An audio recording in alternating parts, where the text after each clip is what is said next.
ॐ सहना भवतु सहनो भुनक्तु सह वीर्यङ्करवावहै तेजस्विनावधीतमस्तु मा विद्विषावहै। ॐ शान्तिः शान्तिः शान्तिः।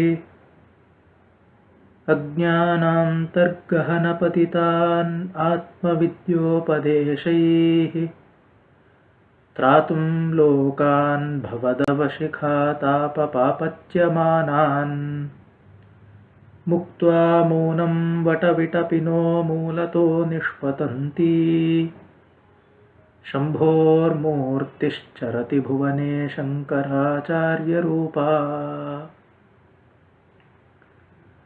वेदान्तार्थतदाभासक्षीरनीरविवेकिनम् नमामि भगवत्पादं परहंसधुरन्धरम्। सर्वेभ्यो नमः।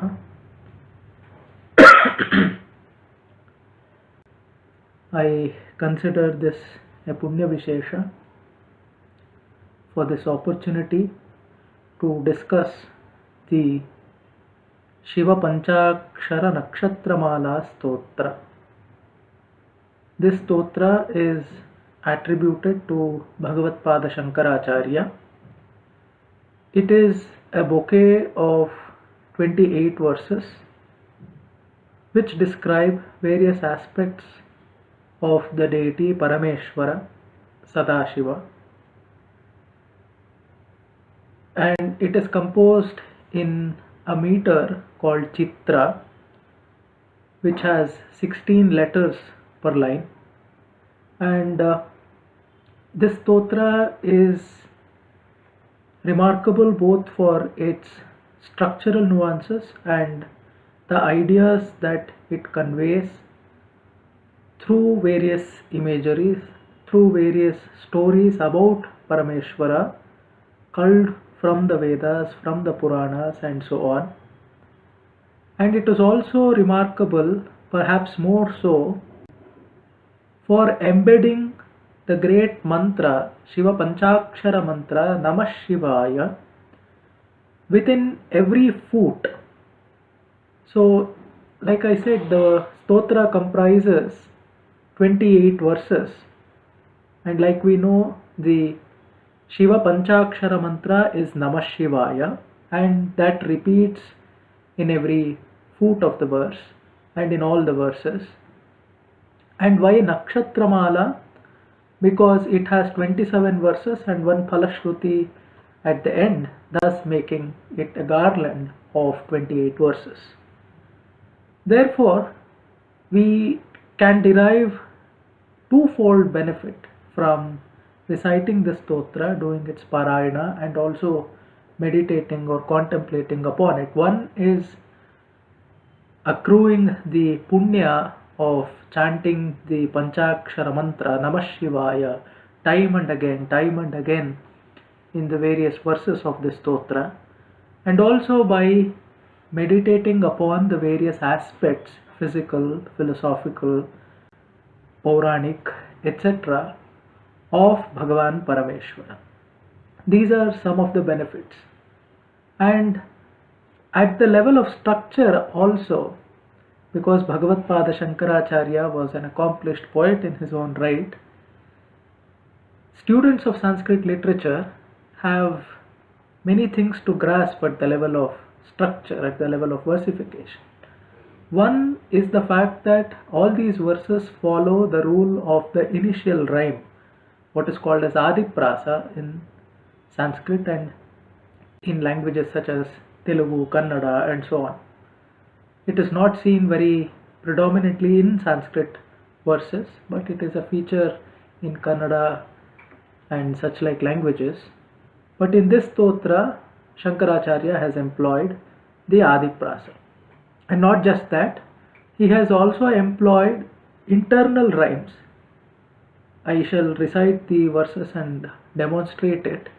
But to take in the structural nuances at the very outset, he has also employed internal rhymes at the middle of the verse and even at the end of the verse, because the mantra Namah Shivaya appears at the end of each of the padas, that itself contributes to the rhyme. So in a way, we have a rhyme at the beginning, at the middle, and at the end of the verses, of the padas of all the verses. Bhagavan Mahabhashyakara Patanjali in the Vyakarana Mahabhashya says, Mangaladini Mangalamadhyani Mangalamtani cha Shastrani Prathante. There should be a Mangala at the beginning, at the middle, and at the end of all the Shastras. Similarly, we have the Mangalacharana in the form of rhymes in these verses. Please excuse me. That is about the structure and substance of this stotra. Let us now spend a few minutes trying to understand the importance, the salience of Bhagavad Pada Shankaracharya. Let us try to do it by contemplating on his body of work, because that is what is most important to us in terms of what is available. We do not know much about his life, although texts such as the Madhaviya Shankara Digvijaya etc. Give us details about his life. His Upadesha is embedded in his works, and that is why the works are valuable. We know that Bhagavan Parameshwara did his avatara on this earth in the form of Bhagavad Pada Shankaracharya. Shambhor Murtish Charati Bhuvane Shankaracharya Rupa. This is again a verse from the Madhaviya Shankara Digvijaya. And Bhagavad Pada Shankaracharya was the foremost of Atmajnanis. He was a great Siddha Purusha who had realized the true nature of Atman. He was an Atmajnani. And what is the natural expression of Atmajnani? It is silence.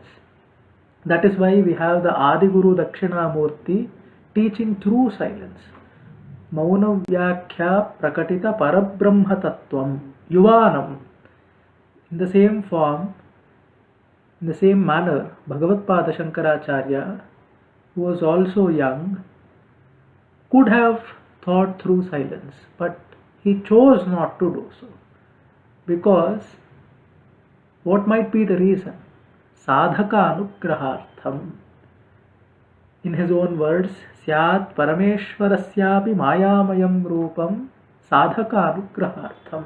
Only to bless the devotees, only to bless the sadhakas, Bhagavad Pada Shankaracharya gave expression to his Atmanubhuti in terms of his various works.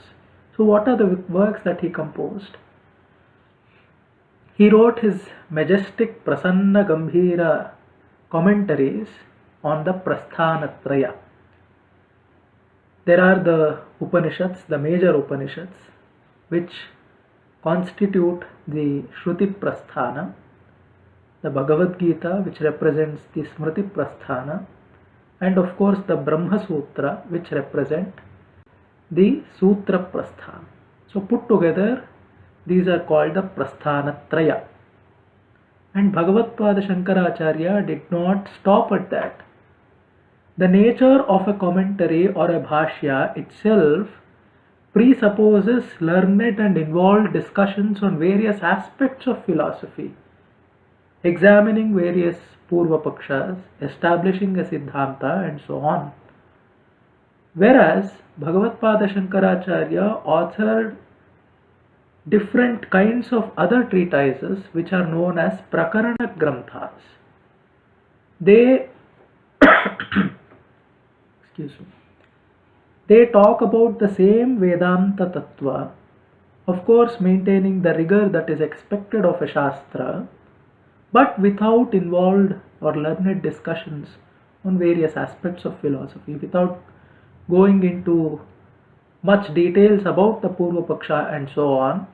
It presents the cream of the Siddhanta, that is the Prakarana Grantha.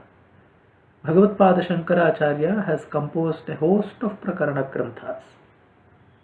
Now, he did not stop at even that. He went on to compose a number of stotras. And what stotras are these? Beautiful stotras addressed to various deities. He did not see any distinction whatsoever between Shiva, Vishnu, Shakti, and so on. Among these various deities, he did not see any distinction. The Advaita Tattva that he established as far as the Nirguna Brahma is concerned also holds true, also held true for him in terms of the various deities. Harihara Bheda, Shiva Shakti Bheda was the tattva that he propagated through the stotras that he wrote. The point I am trying to convey here is, for a person like Bhagavad Pada Shankaracharya, who is an Atmajnani, it is not imperative to give expression to his Anubhava. In fact, Bhagavad Pada himself refers to a Prachina Smriti in one of his commentaries. In his Brahmasutra Bhashya, he refers to a Prachina Smriti Vakya which says, Gudha Shrito Vidvan Ajnata Charitam Charet Andhavat Jadavat Chaiva Mukavat Chamahin Charet. This is the Smriti verse. What does it mean? It means a Jnani, a person who has realized within himself the true import of the Upanishad Darshana, who has realized the Atman, Parabrahmavastu, Gudha Dharma Shrito Vidvan. He should not actively seek out worldly transactions. He should keep away from all of it. He should live a life of serenity, of peace. He should exist in solitude. Gudha Dharma Ashritaha. Ajnata Charitan Charet. Nobody should notice him. He should not desire to be noticed by the world at all. He should act as though he is deaf, dumb, and act as though he is an ignoramus who is not knowledgeable at all about absolutely anything. Jadavachaiva Mukavaccha Mahin Charet. This is the dictum of the Smriti. And because Bhagavad Pada has reverentially referred to it, we can surmise that this verse appealed to him. He was like that.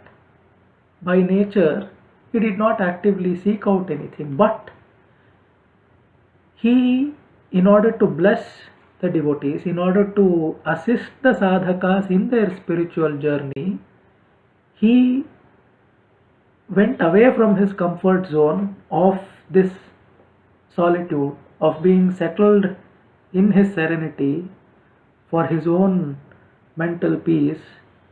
He assumed a bit of rajas and wrote all these works, the Prasthanatraya Bhashya, the Prakarana Granthas and the Stotras, and so on. Excuse me. And this is the reason perhaps why Bhagavad Pada Shankaracharya is referred to as an ocean of compassion. Why is he an ocean of compassion? Because he went away from his comfort zone and wrote these elaborate works, toured the entire country on foot multiple times, engaged scholars in debate, did so much for the resuscitation of Sanatana Dharma, all by himself. It takes immense amounts of courage, industry, energy, mental strength, and what is known as Baddhata, apart from Anushtana, apart from Atmajnana, apart from Panditya. These other traits also matter a lot. That is why he is termed as an ocean of compassion. His Sakshat Shishya Totakacharya says, Karuna Varunalaya Palaya Mam Bhavasagara Dukkha Viduna Hridam. Karuna Varunalaya, the Sambuddhi, the Sambodhane, the Sambodhanam is Karuna Varunalaya. Varunalaya is ocean, an ocean of Karuna, which is compassion. That is Bhagavad Pada Shankaracharya for us. Now, in this background, let us try to meditate upon some of the verses that are a part of Shiva Panchakshara Nakshatramala Stotra. Stotra, the word Stotra is very interesting. The definition of the word Stotra is Guninistha Gunabhidhanam.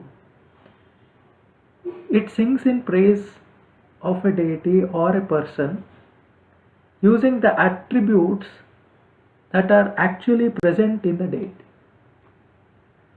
Most times in our worldly life, if we are to praise someone, it will be to get some benefit from that person. But while singing in praise of a deity, it can be so in order to ask for a boon, in order to ask for protection, in order to ask for something. Grant me my wish, grant me my desire, and so on. But the attributes of the deity that we sing in praise of are all real. We do not, when we say, oh, you are Indra, you are Chandra, etc. in worldly life, those might not actually be true. They might be products of exaggeration. They might be mere hyperboles. But in the case of Bhagavan, all of them hold true because he is Sakala Guna Paripurna. That is the backdrop of the Stotra. I have already explained the structure and the essence of the Stotra, how it unfolds and so on. I do not have the time to go into all the attributes that Shankaracharya has enlisted for Bhagavan Parameshwara. Let us look at some of the verses and some of the adjectives that Bhagavatpada Shankaracharya has composed in this verse. I shall recite the first verse, and all the verses are of the similar structure. Shrimadatmane Gunaika Sindhave Namah Shivaya Dhamalesha Dhuta Koka Bandhave Namah Shivaya Namasheshita Namadbhavamdhave Namah Shivaya Pamaretara Pradhana Bandhave Namah Shivaya. This is the first verse. As is evident, the mantra Namah Shivaya recurs in every line. And the Adiprasa is there, Srimad Atmane, the letter Ma. Dhamalesha, Ma is there. Namasheshita Namad, the letter Ma is there. Pamaretara, the letter Ma is there, which forms the initial rhyme or the Adiprasa. And also the rhyme at the middle of the verse. Gunaika Sindhave Ve Koka Bandhave Anamadbhavandhave Pradhana Bandhave. So this rhythmic gait of the verse, the Chando Gati, yields itself for recitation very easily. You can set it to a tune and even sing it. It will be very nice. Let us take up some of these verses and try to understand the significance of the various namas. Srimadatmane, Bhagavan Parameshwara is Vedaswarupi. Veda Shivaha, Shivo Vedaha, Vedadhyayi Sadashivaha. And Shrihi is the radiance of the Vedas, is spiritual effulgence. Rachassamani Yajogumshi Sahishri Ramrata Satam. This is the proclamation of the Vedas. Satam Amrita Shrihi Rachassamani Yajogumshi. Vedatrayi. The Vedas constitute an undying effulgence which is of a spiritual nature. And Bhagavan Shiva, since he embodies the Vedas, he possesses this remarkable spiritual radiance or effulgence or resplendence. Please excuse me. Gunaika Sindhave Namah Shivaya. Gunaika Sindhave. He is an ocean of qualities, of all the virtues. It so happens that as jivas, we individuals possess some traits to some extent. One might be strong, one might be a good athlete, another person might be a good computer programmer, another person might be a good cook, and so on. These are individual qualities of individual embodied souls, jivas. But because we are here talking about Parameshwara, who is the overlord of all the jivas, he is the Ishvara, the Palayita of all the jivas, he is called the Bhagavan, and not just Ishvara, Parameshwara.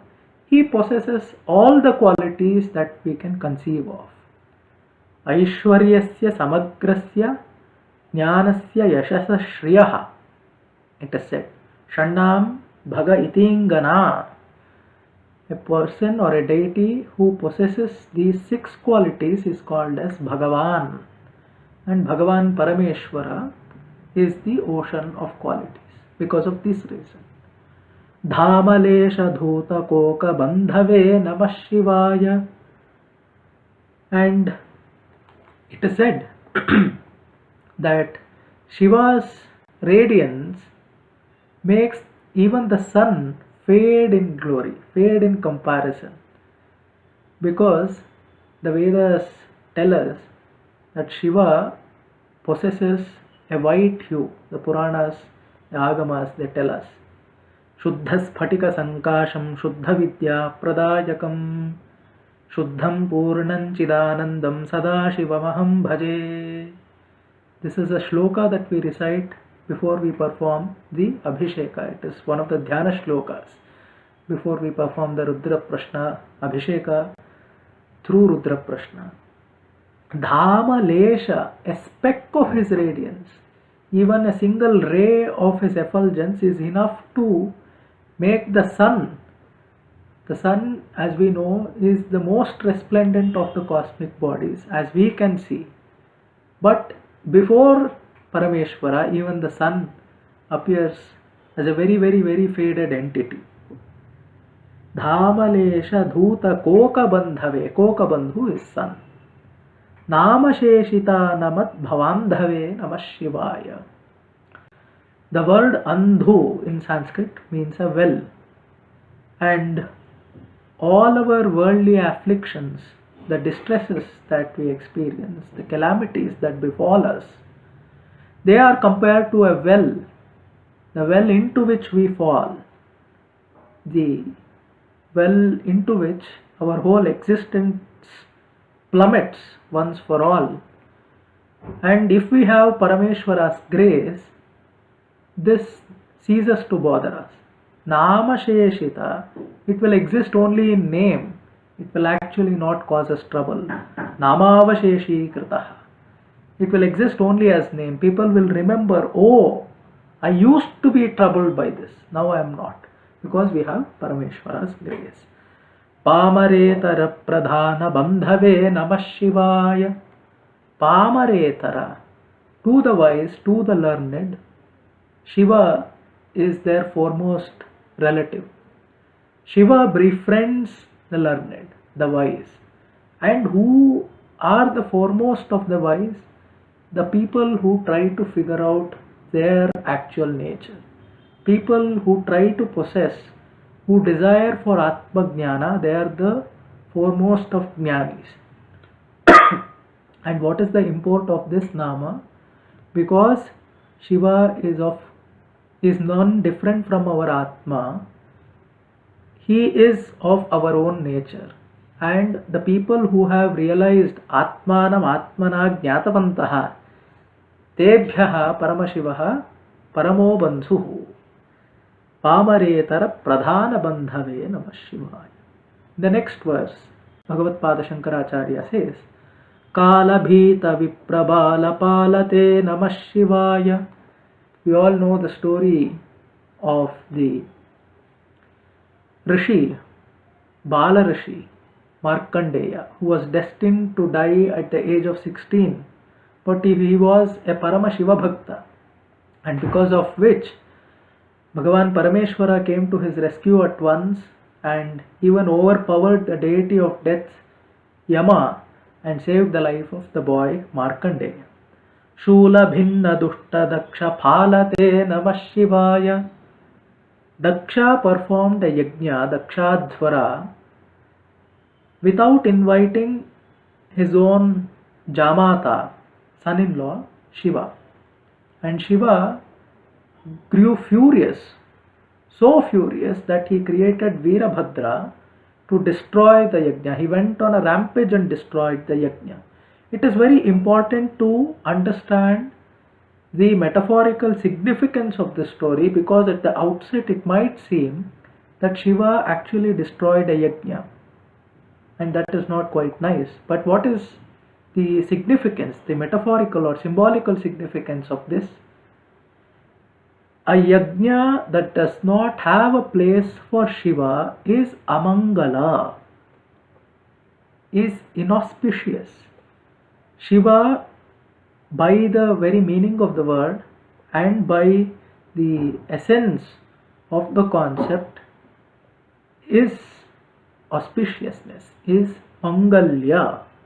And any activity that does not include Shiva, that does not willfully accord a place for Shiva, a respectful place for Shiva, a respectable place for Shiva, is by very definition inauspicious, and such a thing should not be encouraged, because it causes distress for the people of the world, and that is why Shiva destroyed it. That is the significance, symbolic significance of the Dakshadhvara Dhvamsa. Mulakaranaya Kala Kalate Namah Shivaya Kala Kala. Yama is the ultimate extinguisher of all lives, and Shiva, because he is Aja, not born at all, he need not fear even death. Kala Kala, he even put an end to the death's life, Yama's life, while saving Markandeya. Mula Karanaya, he is the foremost cause of the world. Namastrimurtaye tubhyam prak srishteh kevalatmane, Kalidasa says. He is the foremost cause of the world. Jagadyoni rayonistam. Jagadyonihi, Jagataha yonihi karanam. He is the cause of the universe. Palaya dhunadaya lavala, because you are an ocean of compassion, please protect me. Bhagavad Pada Shankaracharya beseeches Paramatma, Paramashiva. In the next verse, Ishtavastu mukhyadana hetave namah shivaya. Shiva is perhaps the only deity who grants the desires of his devotees at the moment, without pausing to think, without pausing to consider the merits or demerits of the desire that his devotees possess.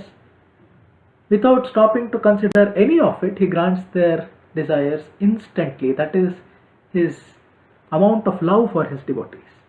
Dushta daitya vamsha dhumaketave namah shivaya.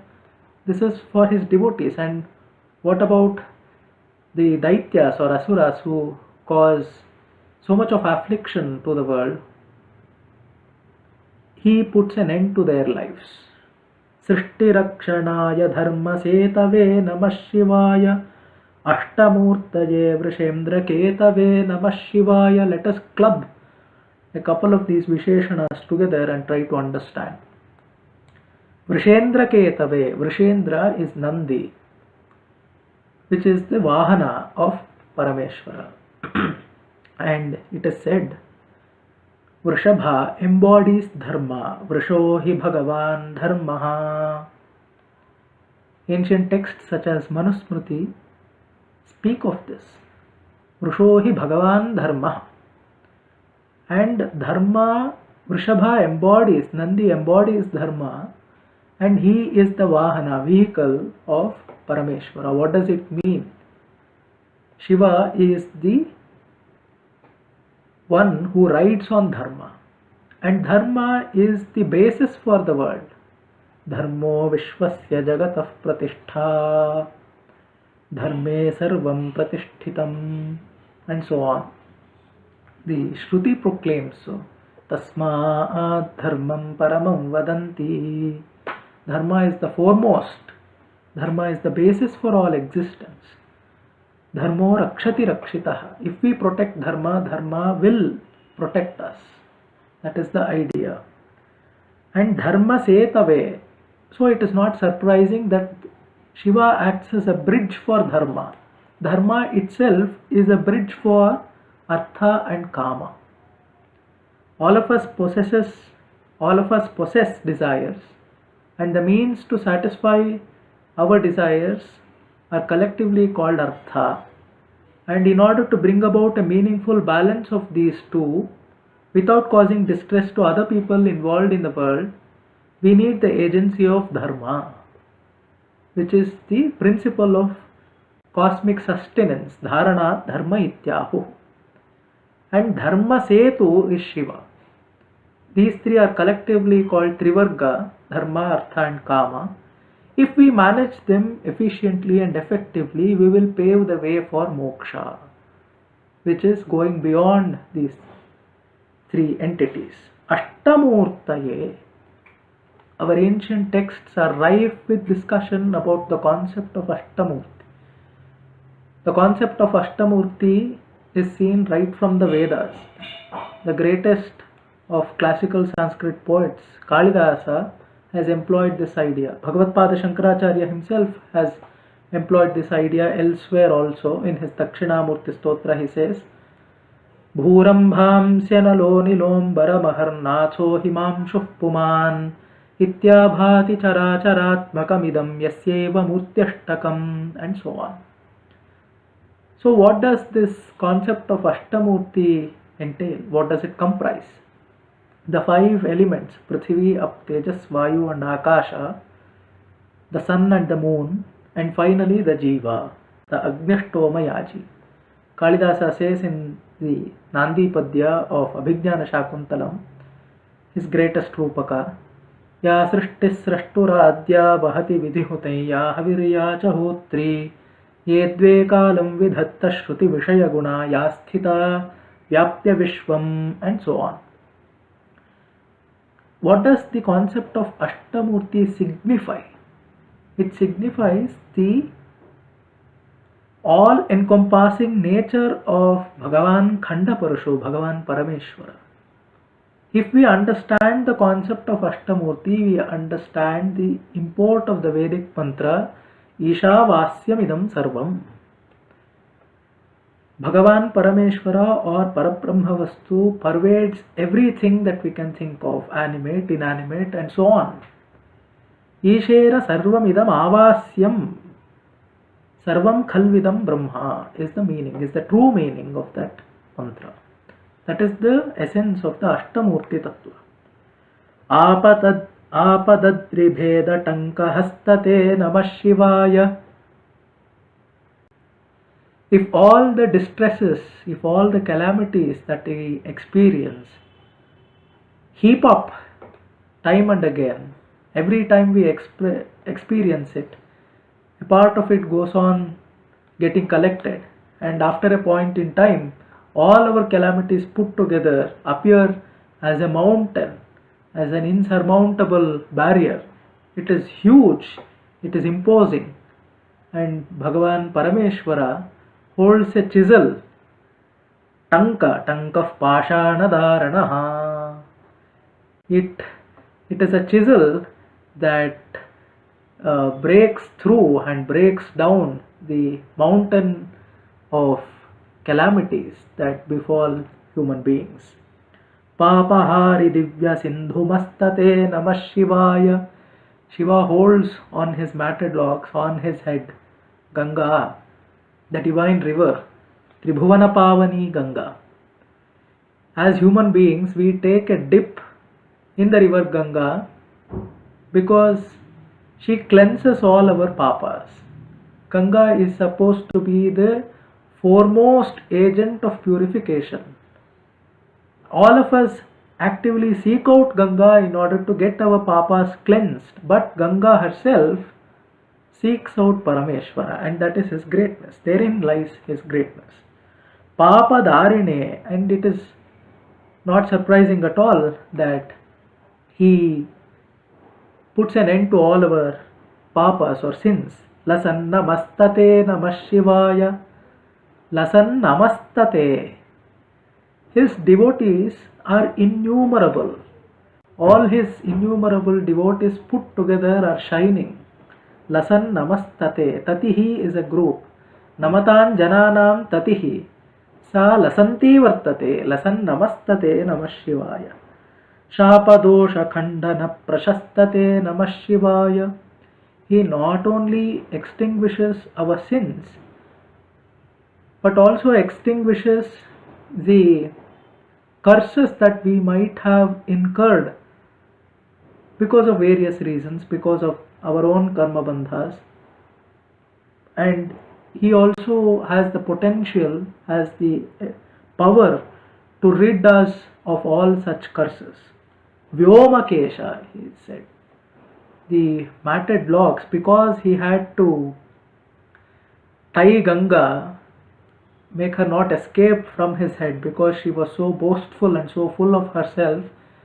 She had to be shown her place, and she settled there on Shiva's head. Shiva tied his matted locks all around her, and what enabled him is his capacity of Vyomakesha. His Vyomakeshatva enabled him. The entire space represent his matted locks. Divya Bhavya Rupa. His form is divine. It is sublime. Hema Medini Dharendra Chapa. During the Tripurasura Samhara Kala, he used the golden mountain Meru as his bow, as his chapa. Medini Dharendra. Medini Dhara is a mountain. Hema Medini Dhara is Meru Parvata, which is the Swarna Parvata. Nama Matra Dagdha Sarva Papate Namah Shivaya. Why is the mantra, the name Shiva, the Shiva Nama, so efficacious, so effective, so powerful, that it reduces every papa of ours to ashes by the virtue of just being recited? If we just recite the Panchakshari mantra, Namah Shivaya, our papas will cease to exist. Nama Matra Dagdha Sarva Papa. So Shiva himself might not come down to our help. It is enough if we take refuge in his name. That is the power of Nama Japa. Kamane Katana Hriddurapate Namah Shivaya. If we approach Shiva with our own narrow self-interests, then we will never realize him fully. The very nature of bhakti is love, is preeti. Satvasmin parama prema rupa. The Narada Bhakti Sutra, it defines bhakti, the concept of bhakti, as stemming from love, of the nature of love, parama prema rupa. And love by definition is avyaja, is unconditional. And therefore, if we approach Shiva through the confines of our narrow prejudices, of our narrow self-interests, then he will remain elusive for us forever. That should not happen. Now let us look at a few of the other Visheshanas that are present in the other verses. Samajasura labdha charmane namah shivaya. Samajasura, the Gajasura, one of the many asuras, many daityas that Shiva slayed in order to protect the world, is Gajasura. Gajasura symbolizes mada or intoxication. As all of us know, the Indian tradition enlists 6 internal enemies. And it also teaches us that emerging victorious over our adversaries in the external world is far easier and counts for far less when compared to emerging victorious over the internal enemies. Kama, Krodha, Lobha, Moha, Mada and Matsarya. These are the internal enemies, Arishad Varga termed collectively, and one of it is Mada or intoxication, and Gajasura symbolized it. Shiva, in one of his Samhara Leelas, he put an end to the Gajasura's life, primarily to emerge victorious over intoxication or mada of all kinds, intellectual, emotional, spiritual, and so on. Spiritual mada cannot really exist because then it will be a adhyatma bhasa and not truly adhyatma, but be that as it may. One of the other names, Pakshirajavaha Hritchayalave Namah Shivaya. This is a beautiful indication of the Harihara Samanvaya that I alluded to earlier, that is a favorite theme with Bhagavad Pada Shankaracharya. It is said, Shivasya Hridayam Vishnuhu Vishnoscha Hridayam Shivaha. Pakshirajavaha Hrit. Pakshirajavaha is Vishnu. Pakshiraja is of course Garuda. Garuda is the Vahana of Vishnu. Therefore, Pakshirajavaha Hritchayalave. Shiva resides in Vishnu's heart, and vice versa, and likewise Vishnu resides in Shiva's heart, because they are no different from one another. They are the different Saguna manifestations, Sakara manifestations of the same Parabrahman. Brahma, Vishnu and Maheshwara, they are the three forms that are responsible for the Srishti, Sthiti and Laya of the world. Ekaiva Murtir Bibhide Tridhasa. In order to engage in Srishti, Paramatma Vastu, Parabrahma Vastu assumed Rajas and assumed the form of Brahma. In order to protect the world that was created, it assumed the form of Narayana and sought refuge in the Sattva Guna. In order to bring about a dissolution of the universe that was so created, in order to bring about a new spell of creation, he assumed the form of Shiva and took refuge in the Tamo Guna, it is said.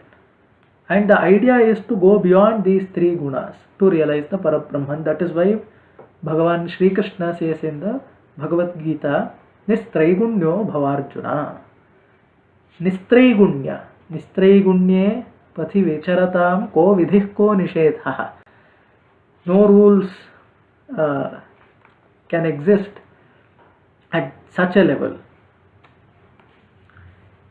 Some of the other Visheshanas that Bhagavad Pada Shankaracharya enumerates. Stoka Bhakti Topi Bhakta Poshine Namah Shivaya. Eka Bilvadana Topi Toshine Namah Shivaya. Stoka Bhakti Topi. Even a small iota of devotion suffices for Shiva to bless us. Eka Bilvadana Topi. Even if we offer him a single leaf of a bilva, even if we offer him a single bilva patra, he is pleased by it. Patram pushpam phalantoyam yome bhaktya prayachati. Again alluding to Bhagavad Gita. And Bhagavan Parameshwara is so easily pleased because he loves his devotees so much, and all it takes is bhakti. Regarding Bhagavan Vishnu, of course it applies to Bhagavan Parameshwara as well. There is a beautiful story of a Pandita and a Pamara who are both devotees. The Pandita was doing the Nama Japa, Vishnave Namaha, and praying to the Bhagavan Vishnu. The Pamara, he did not know the rules of Sanskrit grammar well. He was doing a mistake in the Nama Japa and he would say Vishnaya Namaha without knowing the correct Chaturthi Vibhakti form of the word Vishnu. He would say Vishnaya instead of the correct form Vishnave.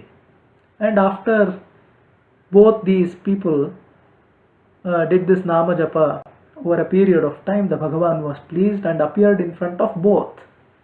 Now this was much to the chagrin of the Pandita. He questioned the Bhagavan himself. It is understandable that you appeared before me. I am a great Pandita and I did your Nama Japa for such great lengths of time. So naturally you are pleased with me. But that fellow is an absolute dolt. He does not know anything. He does not even know the correct Chaturthi Vibhakti form. of your name Vishnu. He is saying Vishnaya Apashabda. How did you appear before him?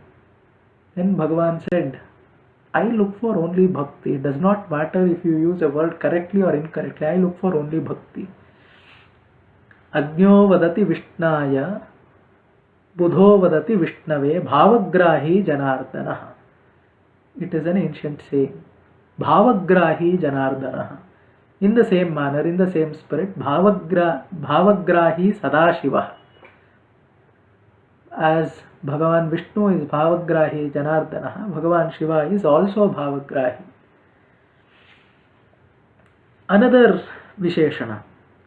Sangara pravritta vairi bhangate namah Shivaya angajaraye kare kurangate namah Shivaya. Look at the flow of the words. The Sanskrit language is doing a jig of joy here. Sangara pravritta vairi bhangate namah Shivaya. He brings about a fall of all our adversaries. Because Shiva is also a foremost warrior. There are two aspects to Shiva. One is the Shanta Rupa, one is the Ghora Rupa. Namaste Rudramanyave Utota Ishave Namaha. Namaste Astu Dhanvane Bahubhyam Utate Namaha. Yata Ishu Shivatama Shivam Babhuvate Dhanuhu. And so on. We recite in the Rudra Prashna. Manasto Ketana Yemana Ayushimano Goshumano Ashveshuri Rishaha. Please do not cause any trouble to our cattle, to our children, to our horses and so on. Because Shiva, if he builds up his anger, he becomes very ferocious and it is very hard, very difficult for anyone to stand in his way. That is why he says, Manyave Namaha. Namaste Rudra Manyave. We bow down to your ferocity, to your ferociousness. Please do not assume that form. When we sing in praise of you, we sing in praise of you in order to bring you down to your Shanta Rupa.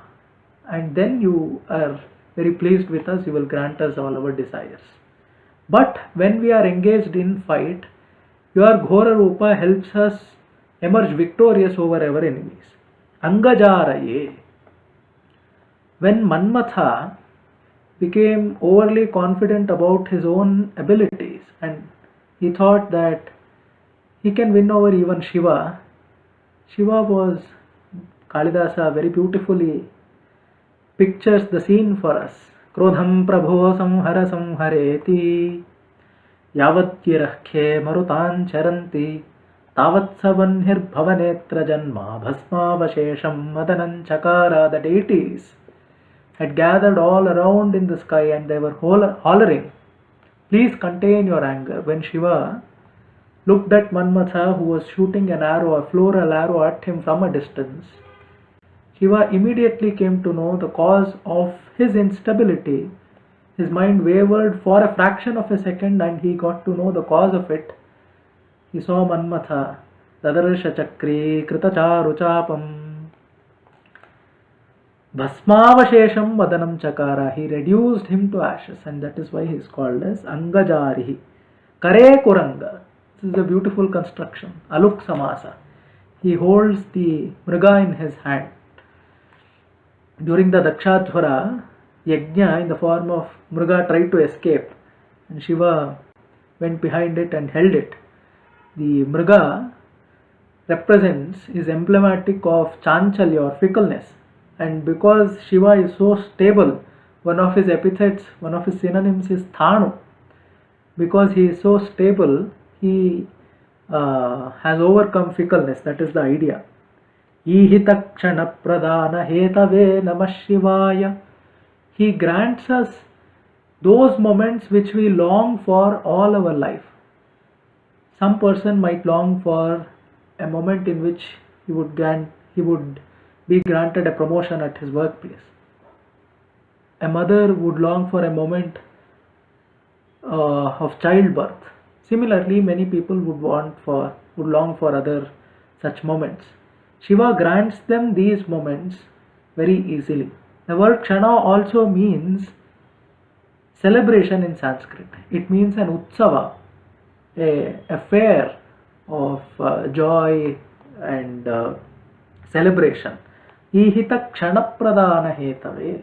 He grants us moments to celebrate. He wants us to be happy in life. Riksharaja Bhanupava Kakshate Namah Shivaya. He has 3 eyes. Triksha, Triambaka. And he has 5 faces. Aghora, Tatpurusha, Ishana, Vamadeva and so on. Sadashiva. Riksharaja Bhanupava Kaksha. Look at the construction of this word. Riksharaja means the moon. Riksha means star. And the lord of the stars is the moon. Bhanu of course means the sun. So Surya, Chandra are his 2 eyes, and the 3rd eye of course is Agninetra or Kalanetra. Pavaka here meaning fire. Sankatabdhitirna Kinkarayate Namah Shivaya. Beautiful epithet. We usually think that deities only bless blessed people, people who are competent in some way, servants and people who occupy the lower rungs of society, of life. They will go unnoticed. This is our usual belief, but it is so far away from truth. The reality is something very different. Bhagavad-pada Shankaracharya says, Sankatabdhi Tirna Kinkaraya. Kinkara means a servant. And even a servant, even a person who serves Shiva dutifully, his bhavabdhi bandhana will vanish forever. Shiva will grant him moksha. Even a servant will be granted moksha by Shiva. That is the idea. Karma Pashanasha Neelakantha. Neelakantha. Appaya Dikshita, one of the great exponents of Advaita, in one of his works, perhaps Kuvale Ananda, he writes a beautiful verse. Gunadosho budho grinhan induk shveda viveshvaraha shirasa shlaghate purvam parang kanthe niyachati. He alludes to Shiva, who sports the moon on his head and holds the Visha Garala Kshveda in his throat. He says, the moon is like the gunas or qualities of people. A wise man looks at the various qualities of people or objects and upholds them, sings in praise of them. That is like the moon. He holds them up, high up, above, on his head. He upholds them. He lauds them. But what about the defects? The defects are like the poison. He holds them in his throat. This is very beautiful. He does not speak of them, nor does he swallow them. If he swallows, the defects will become a part of his own system. If he spews it out, it will pollute the world, it will corrode the world, it will poison the world, it will put an end to the world. He does neither of it. Neither does he spit it out, nor does he swallow, but he holds them in his throat. He notices them, he takes stock of them. He knows they do exist. He does not speak of it, but instead he upholds the gunas or the qualities. Because that is the way of the world. If we look at the Sanskrit language has a beautiful word for such people who nitpick, who see only the bad side of things. The Sanskrit language calls such people as purobhagins. Doshaikadrik purobhagi, who sees only the bad side of things. We should not be so. We should be gunapakshapatins instead. Nirmamarshi sevitopa kanthate namah shivaya. Realized sages or wise people who are atmanishthas, they surround Shiva at all times. We all know Shiva's form as Dakshinamurti. Vruddha shishyaha gurur yuva. Gurostu maunam vyakhyanam shishyastu chinna samshaya. Vruddhaha shishyaha. Sanakadaya shishyaha. Great sages, Brahmamanasa putras such as Sanaka, Sanandana, Sanat Kumara, Sanat Sujata, etc. They surround Shiva. They are always in attendance when Shiva is around as Dakshinamurti in order to take in from him the essence of Atmajnana. Nirmamarshi. They are Nirmama. They possess Nirmoha to a remarkable degree. They have nothing to desire. They have nobody to be biased about. They have nothing to be biased about, but they, of their own volition, submit to Shiva. That is his greatness. Bhavalabhya tavaka prasadate Namah Shivaya. The only way by which we can access Shiva, we can get Shiva's grace, we can beget Shiva's grace is by bhakti. Bhavagrahi Sadashivaha, like I said earlier, bhakti is the only way by which we can access him. Then we need not possess any other great qualities. We need not be panditas. We need not own a $1 trillion company. We need not own a fancy car. We need not be happily ensconced in a five-storied building. None of that is required. All that is required is bhakti. And that bhakti should be pure, should be untainted by our narrow self-interests. So these are some of the epithets that Bhagavad Pada Shankaracharya puts in respect to Parameshwara. And in the last verse, the penultimate verse, Shuline namo namah kapaline namah shivaya paline virinchi mundamaline namah shivaya liline vishesharundamaline namah shivaya Shiline namah prapunyashaline namah shivaya. In this way the entire stotra unfolds before our eyes, unfolds before our ears. It is so beautiful to listen, to recite out aloud. As Bhattanarayana says, it is Shravananjali Putapeyam. You can sip it from the cup palms of your ears. Shravananjali Putapeyam. It is so Karnarasayana. And of course there is the last verse which acts as the Phalashruti. Shiva Panchakshara Mudra Chatushpadollasa Padya Manighatitam Nakshatramala miha dadhadupakantham naro bhavet somah. A person who recites this stotra with bhakti, with devotion and shraddha will become Parameshwara himself. Brahmaveda Brahmaiva Bhavati.